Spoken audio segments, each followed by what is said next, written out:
Nosotros, nacidos en países de origen indígena, pues tenemos antecedentes. Alguien le abrió la puerta, alguien le quitó la cadena.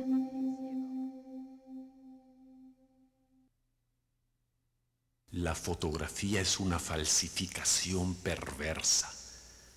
Toda fotografía, no importa quién fotografíe, no importa lo que ella represente, es un atentado absoluto a la dignidad humana, una monstruosa falsificación de la naturaleza, una innoble barbarie. Las fotografías no disimulan nada, no cubren nada. La calumnia absoluta que vemos es la verdad.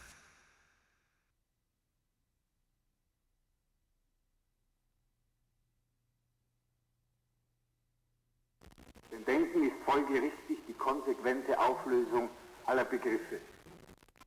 Wir sind, und das ist die Geschichte, und das ist der Hubo un Geisteszustand escritor, der Geschichte. Thomas Bernhard, Die Angst, que odiaba tanto a Austria, su país, que antes de morir prohibió que allí se representaran sus obras de teatro. Su literatura se caracteriza por la mirada corrosiva, desesperanzada y trágica del mundo contemporáneo. Nacido en 1931 en Heerlen, Holanda, Thomas Bernhard estudió musicología, violín y canto. Formación interrumpida por sus breves estadías en el hospital víctima de tuberculosis. Su poesía, sus obras de teatro, pero sobre todo sus novelas, cobran cada día mayor importancia. Conocí a Bernhard, los libros de Bernhard en México, como un lector común y corriente, ¿no? Es como un escritor que lo principal que hace es leer, ¿no? Y desde que leí el primer libro de él, primero leí su autobiografía, que está en 5 tomos, leí El origen, El sótano, El frío, etcétera, todas estas cosas. Me comenzó a gustar mucho su tono, sobre todo la musicalidad. Me gustó mucho la musicalidad, cómo está construido a partir, el fraseo que tiene, cómo va creándote música con la frase, todo eso me sedujo. Y a partir de ahí comencé a buscar todos sus libros. Pero además me sedujo también lo que decía, ¿no? Esa capacidad destructiva, corrosiva, en torno a todos los valores de su cultura, de su mundo. Creo que lo único que respetaba era a su madre y a su abuelo, ¿no? De ahí todo lo demás lo destruyó. Y en su última novela, en esa extinción, también destruye a la madre, que no es su madre, pero hace un retrato de la madre horrible. Ese sentido corrosivo profundo que tiene en torno a todos los valores de la cultura austriaca, pero no solo de la cultura austriaca, me sedujo la manera de corroer los valores en general de la humanidad. Comencé con los libros de la autobiografía y ahí fui buscando novelas de él, y a medida que lo leía me gustaba más. No soy un tipo que se fanatiza mucho con los escritores, es decir, yo no soy un fanático de Bernhard, no soy fanático de nada, pues, a ese nivel, ¿no?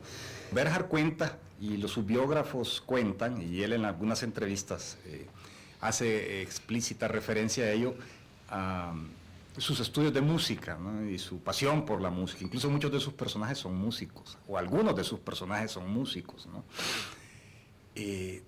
¿Cómo se expresa esto literariamente, lo de la musicalidad, ¿no? ¿Cómo se expresa en la construcción de las frases, ¿no? Es muy particular porque lo que hace Bernhard es que agarra una frase y esa frase, a través de la repetición y a través de una técnica de crescendo, va generando un ritmo, va generando una intensidad, va generando una dinámica vertiginosa. Entonces, la repetición es la técnica básica, que es la misma técnica de la fuga. Al final de cuentas, yo creo que Bernhard es una escritura de fuga, fundamentalmente, ¿no? Y es que a partir de un motivo, es decir, en literatura el motivo sería la frase, lo que en música es el motivo, o es, digamos, también se le puede llamar frase, se comienza a desarrollar. Y entonces, si tú dices, tenía esta camisa blanca puesta, ¿no? Tenía esta camisa blanca y apestosa puesta, entonces vas creciendo musicalmente en términos de ir desarrollando la frase.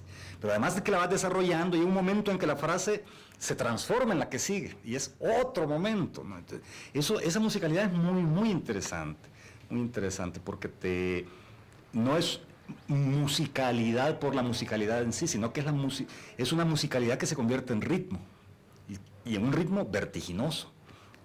Pero cuando terminé la novela, después de que la dejé descansar y las últimas correcciones y todo, decidí enviársela al traductor de Bergerac al español, pues decidí confrontarla con lectores que conocían la obra de Bergerac, que estaban empapados de la obra de Bergerac, y se la envié a don Miguel Sáenz. Don Miguel Sáenz es el traductor de Bergerac, él traduce del alemán, es el traductor de Günter Grass también, traduce del inglés, es el traductor de Rushdie. Digamos que es uno de los principales traductores, si no el principal traductor en España, bueno, como autoridad, como un hombre con mucha experiencia, acaba de traducir las obras completas de Kafka también, por ejemplo. Pero él fue como el introductor de Bergerac al mercado de habla castellana. Entonces, cuando le envié el libro, y él me responde, me dice que él, bueno, me da sus comentarios del libro, y ahí califica el texto como un persiflage. Entonces yo dije, bueno, ¿y esto qué es? Y ya fui a buscar qué significaba esto, de qué se trataba. Y creo que el concepto es este. El concepto es, se trata de una imitación, pero se trata de una imitación que va más allá, es más como una recreación, que en este caso estaríamos hablando como de alguien que recrea o que escucha a través de la voz de otro autor, ¿no? De hecho, ese fue como mi espíritu original a la hora de montarme en la aventura de escribir el libro. Y implica que tiene que haber un sonido similar, que tiene que haber más que un sonido, un tono, un ritmo, una atmósfera, un sentido. Te voy a leer una parte de Bergerac sobre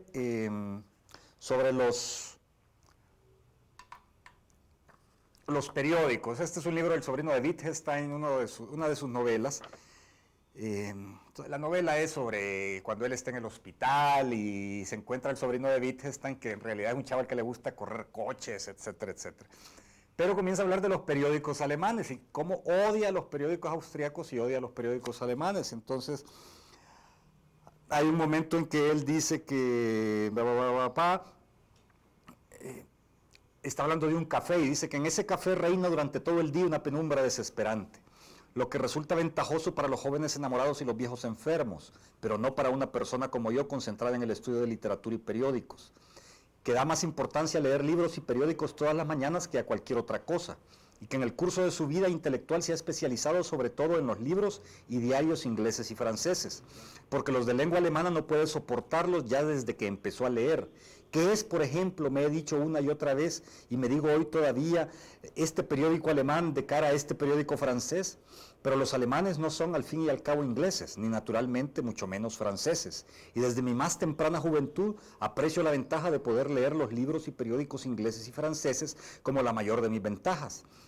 ¿Qué sería mi mundo, pienso una y otra vez, si solo dependiera de los diarios alemanes, que en conjunto solo son diarios de porquería, por no hablar de los austriacos, que no son ni siquiera periódicos, sino solo inútil papel de retrete que se tira a diario en millones de ejemplares?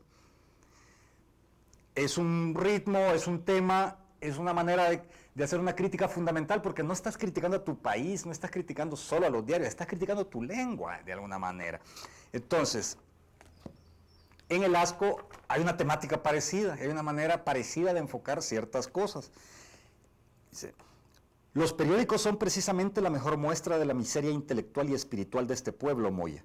Basta hojear los 2 diarios de la mañana para entender en qué país estamos, para entender la miseria intelectual y espiritual de quienes hacen esos periódicos y de quienes compran esos periódicos, para comprender que son periódicos que no están hechos para ser leídos, sino para ser hojeados, porque a nadie le interesa leer en este país y porque en los periódicos no hay gente que sea capaz de escribir artículos para ser leídos. En realidad no se trata de periódicos en el sentido estricto de la palabra. Ninguna persona con una instrucción mínima llamaría periódicos a esos catálogos de oferta, a esos muestrarios de anuncio. Por eso te digo que la gente no compra los periódicos para leerlos, sino para hojear los anuncios, para estar al tanto de las mejores ofertas. La crítica del asco parte de una idea fundamental, y es que el ser humano es deleznable.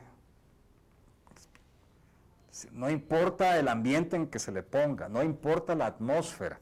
Es decir, el ser humano es una raza muy sospechosa. Y como raza sospechosa hay que estar atento a ella, ¿no? Entonces el ser humano se le puede poner en Guinea o se le puede poner en Noruega o en Suecia y seguirá siendo. ¿Por qué? Por chucho hijo de su puta madre.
El asco es la historia de un salvadoreño que, luego de salir del Salvador en su juventud, a sus 20 años, permanece 18 años en Canadá, permanece 18 años en Montreal y al paso de esos 18 años tiene que regresar a El Salvador porque su madre ha muerto y como parte del testamento de su madre, él tiene que llegar para recibir parte de su herencia. Pero es un tipo que no se fue de El Salvador huyendo por motivos políticos, no se fue huyendo por razones económicas, sino que se fue por un desacuerdo vital con el hecho de tener que vivir en ese país. Entonces, la situación de tener que regresar forzadamente lo hace que haga una revisión de todas las variables de la cotidianidad salvadoreña totalmente críticas, porque abomina de todas, y porque abominaba de ellas cuando estaban en su origen, cuando él se fue, y abomina ahora que están desarrolladas, aspectos de distinta índole, desde la comida hasta la manera como camina la gente. La vez pasada tuve un sueño que fue como, me quedé pensando que era como una escenificación del país en el inconsciente, como es de fuerte. Soñaba que estaba en una habitación vacía, de techos muy altos, blanca, yo estaba en el centro y de todos lados alrededor mío salían un montón de insectos, pero muchísimos insectos, pero huían en estampida hacia las esquinas de la habitación. Era impresionante, ¿no? Pero huían y es como eso, ¿no? Es como un amontonamiento. Yo creo que el amontonamiento poblacional, el calor, todo uno quisiera explicarlo o quisiera convertirlo en causas de esa situación. Yo no estoy muy seguro porque, no sé, alta densidad poblacional puede haber en Holanda y la gente no es así de enloquecida, ¿no? Entonces, hay algo raro ahí, hay algo que sí, es esa sensación de estar saltando en algo que hierve y que te está matando, ¿no? Y que no puedes salir. Es como cuando pones unas hormigas en un comal, ¿me entiendes? O que ponemos unos insectos en un comal y aquella cosa está caliente y la gente tiene que moverse porque tiene que estar saltando porque aquella cosa quema, ¿no? Entonces, esa es la sensación que da, ¿verdad? Yo creo que ahí tiene que haber algo muy caliente y abajo que le quema los pies a uno y lo enloquece. Entonces, tiene que haber una cosa de esa naturaleza. Porque evidentemente hay mucha energía, la gente se mueve mucho, la gente es súper activa, la gente anda todo el tiempo con aquella velocidad y todo, pero es como... Tú podrías decir es el calor, pero no es el calor. Hay lugares donde hace más calor y la gente vive panza arriba tirada en una hamaca. Me explico, no es el calor, es algo como que está en el suelo, ¿no? Es algo como que está bajo tierra, es como un comal caliente, es como estar parado en algo que te quema los pies, ¿no? Y que te quema el alma, creo yo que es. Yo siempre pongo un ejemplo de esa chingadera. Llegué de Guatemala la última vez, me bajo del autobús, me está esperando mi hermano, en el momento que me subo en el auto me dice... ¿Ves aquel que está allá? ¿Aquel carro? Sí, pues el tipo que estaba ahí me dice, vinieron como 10 patrullas ahorita que te estaba esperando, lo sacaron, lo pusieron, estaba armado, se lo llevaron, ahí quedó el coche, es como que estaba esperando a alguien para secuestrar. Ah, chile, no basta, cabrón. Nos subimos en el carro, voy a medio camino, me dice, ¿te acordás de Guayo? Sí, Guayo, claro, Guayo. uruguayo, un amigo de mi hermano. Hombre, fíjate que iba saliendo en el carro ya en la mañana, me dice, y que vienen unos tipos y en lo que está abriendo el portón se le meten, lo meten en el baño con todo, y la niña y la mujer, y lo encierran en el baño, se llevan el carro, cargan el pick-up con todo lo que hay en la casa y lo dejan encerrado en el baño. Puta, le digo, sí, hoy en la mañana, puta. Sí, oye, vamos en el carro, llegamos, nos bajamos, abrimos el portón de casa de mi madre, sale mi madre, hijito, ajá, ¿qué tal? Se acaban de llevar al hijo del ingeniero de enfrente, lo acaban de secuestrar, ¿no? Entonces, un día cualquiera, ¿no? Es un día cualquiera, ¿no? Entonces, bueno, si vives así, si te la pasas así, evidentemente estás totalmente paranoizado, totalmente... ¿Me explico? Tenés que estar todo el tiempo gastando mucha energía con una paranoia muy fuerte porque es la única manera de sobrevivir. Si no pones atención, te vas a morir. Te vas a morir hasta si pones atención, pero si no pones atención, te vas a morir más rápidamente, ¿no?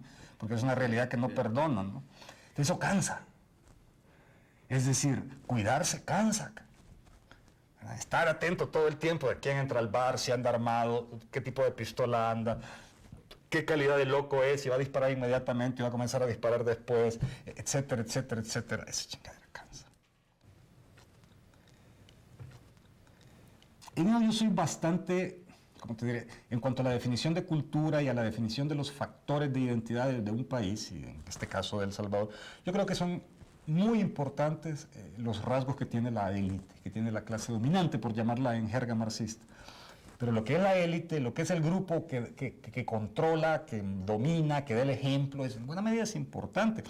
Ahora, paradójicamente, ese grupo en el poder, ese grupo que quiere dar valores, que quiere impartir una normatividad para que quisiera que la gente fuera así, tiene una idea totalmente errónea de sí mismo.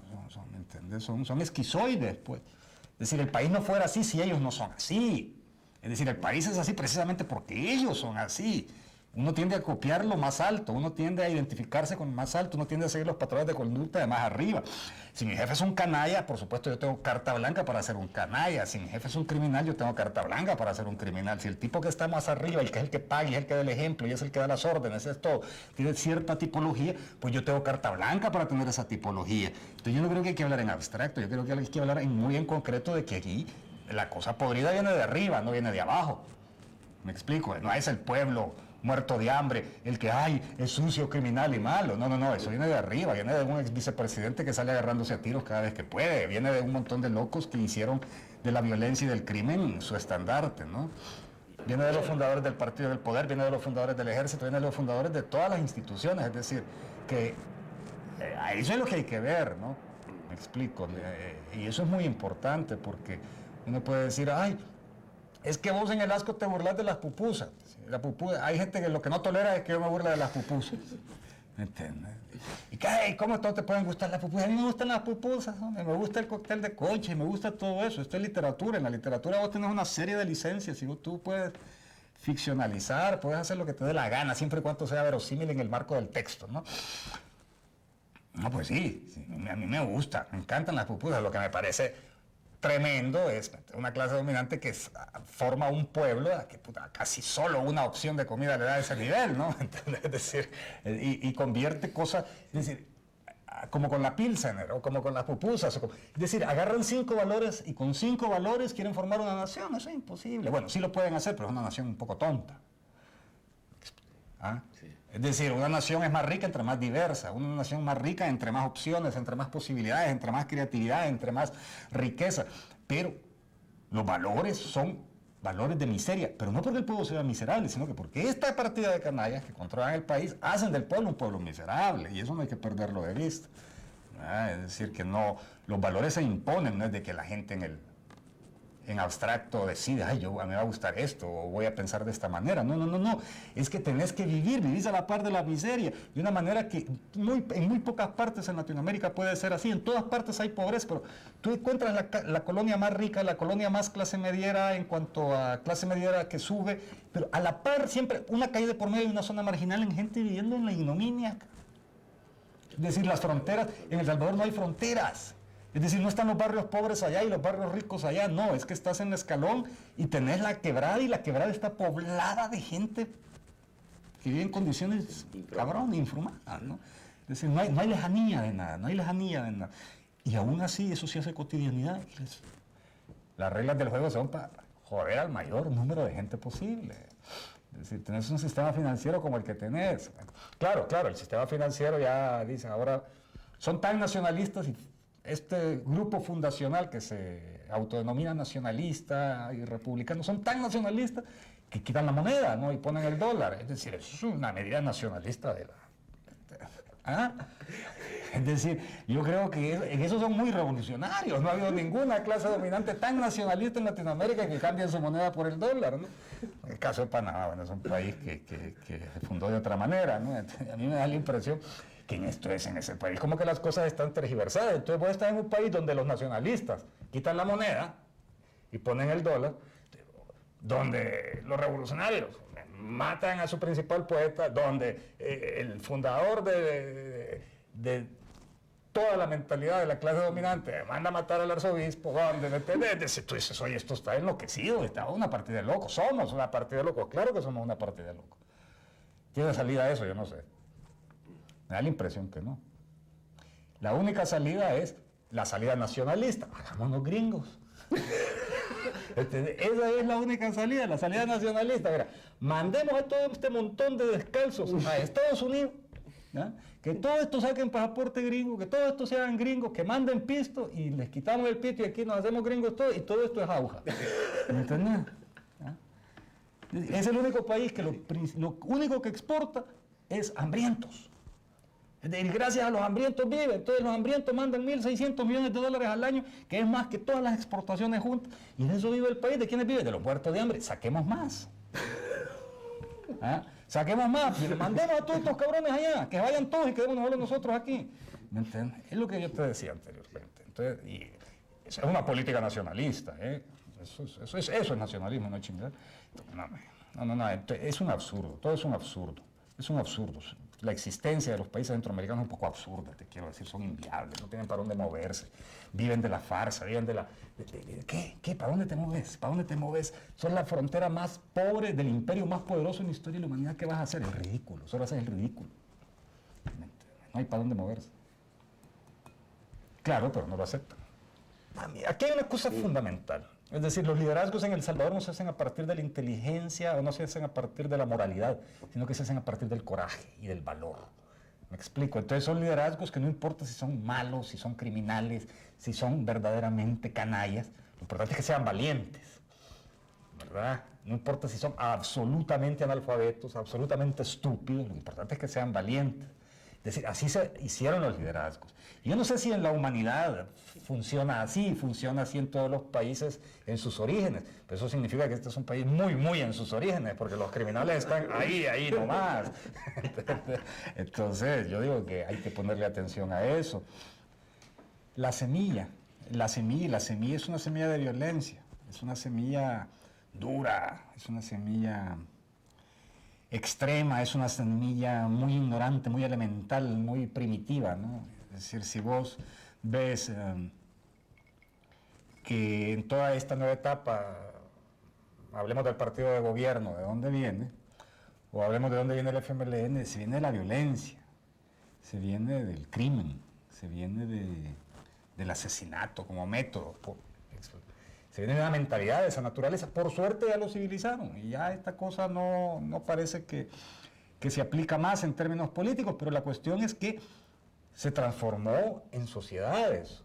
La sociedad salvadoreña de los 60 no era así, que yo recuerdo. Yo era muy chico, pero yo me acuerdo que yo me formé en la calle. Ya, mandar a tus hijos a que vayan a vivir en la esquina en San Salvador ahora. Muy difícil, digo, se gana, ahora hay que ganar la calle. En aquella época la calle era la normalidad, pues yo me formé en la calle. La evidencia es que la sociedad se descompone más, cada año que pasa es peor, cada año que pasa hay más crímenes, cada año que pasa hay más violencia, cada año que pasa la cosa es más insoportable, cada año que pasa la gente tiene casi que encerrarse en sus casas. Mentira, la gente anda en la calle chupando, la gente anda divirtiéndose y todo, pero anda enloquecida porque sabe que cualquier rato vienen los talegazos. me dicen que las críticas que se hace a la cultura salvadoreña o a la manera de ser salvadoreña en el ASCO, para un lector de otro país latinoamericano, de los países vecinos, de Guatemala, o incluso México, Honduras, siempre comparten, dice, oye, pero esto se puede aplicar acá. Me dice, hay gente que me dice, ¿y por qué no? Y si escribiéramos un ASCO de este país, no, se necesitarían 1000 cuartillas, que es muy largo. Entonces, pero bueno, al final de cuentas, las degeneraciones de la sociedad latinoamericana son comunes, son comunes. Mira, en buena medida que critiqué el ASCO, todo lo que viene del militarismo. Y eso se comparte en la mayoría de sociedades latinoamericanas, una con un matiz, otra con otro, otra menos, otra más, que en El Salvador es llevado al extremo. El Salvador es llevado al extremo. Probablemente ahora te lo dirán de Colombia. Me explico. Entonces se comparten esos valores. ¿Por qué? Porque al final de cuentas tenemos una cultura bastante común. En realidad uno o es salvadoreño, o es mexicano, o es argentino, o es peruano, pero compartimos lengua y tenemos las dos grandes instituciones de Latinoamérica, que son la Iglesia y el Ejército, que son los que han podrido todo siempre. Entonces, si tenemos esos dos ejes de pudrición, ¿me entiendes? Evidentemente la gente se identifica y dice, esto se puede aplicar aquí. Pues claro que se puede aplicar aquí. Si al final de cuentas son sociedades que comparten no solo lengua, sino que comparten instituciones fundamentales, fundadoras, ¿no? Que en cada una tiene un desarrollo distinto y que en cada una tiene matices. Entonces, por eso puede ser leído y comprendido perfectamente, e incluso más que comprendido, puede ser compartido y puede ser aplicado en algunas de sus variables a otras sociedades, en algunas de sus variables, porque tampoco vamos a exagerar, pero hay cierto tipo de lector que me dice, no, hombre, si esto se puede, aquí se puede aplicar, aquí hay que hacer un ASCO de aquí, me han dicho en alguna cantina o en algún bar de otra capital latinoamericana, como dicen. Entonces, uno dice, pues sí, pues hagan ustedes, cabrón. Yo ya vomité suficiente. Entonces, pero